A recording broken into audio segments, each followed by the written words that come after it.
Таджики в ярости от происходящего. Досмотрите это видео до конца, и вы узнаете, как по всему Таджикистану без предупреждения стали отключать свет. И надолго ли это? Подписывайтесь на наше обновление, чтобы всегда оставаться в курсе событий. В регионах Таджикистана началось массовое отключение света. Об этом сообщают жители ряда городов и районов, таких как Турсунзаде, Кушаньон, Рудаки, Васия, Хамадани и других.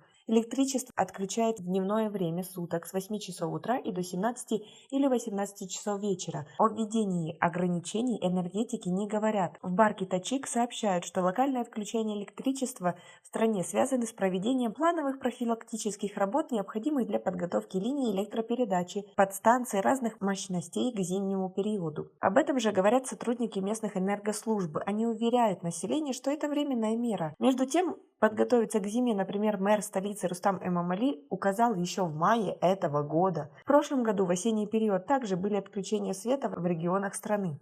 Тогда, как и сейчас, энергетики связывали отключение с ремонтными работами и контрольно-профилактическими мероприятиями, которые почему-то у них проводятся не летом, а осенью. Последний раз официальный лимит на подачу электроэнергии в Таджикистане был введен 6 января 2021 года. Он был введен в сельской местности, где нет высотных жилых домов. Сегодня при практическом отсутствии света днем жители республики вновь вынуждены готовить пищу на дровах или кизяке. Газа у нас тоже нет. А если покупать, то очень дорого. Не знаем, деньги тратить на отопление или на другие бытовые нужды. Нашей пенсии ни на что не хватает. В связи с отключениями на рынке вырос спрос на свечи, уголь, дрова и спички.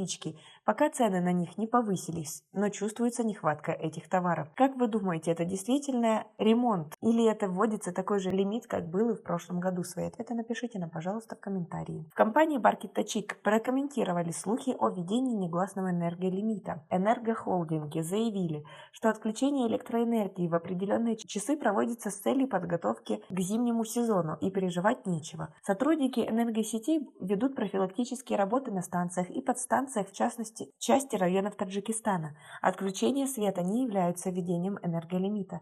Отмечается, что эти меры необходимы во благо всех и каждого. В компании подчеркнули, что сообщения в ряде СМИ и в социальных сетях относительно отключения электроэнергии и ее ограничений не имеют оснований. Необходимо отметить, что зимний период считается чрезвычайным этапом для обеспечения электроэнергией. С повышением спроса также увеличиваются проблемы. Просим потребителей электроэнергии и руководителей предприятий и учреждений как можно рациональнее и бережнее использовать электроэнергию, добавили в Барки Тачик. В пресс-центре отметили, что во время подготовки энергетической системы страны к зимнему сезону, в том числе при проведении обрезки веток и деревьев и устранении других препятствий от линии электропередачи, возможно плановое отключение света. А вы доверяете им? Свои ответы напишите нам, пожалуйста, в комментарии. У нас пока на этом все. Оцените наше видео подпиской и лайком. До скорой встречи!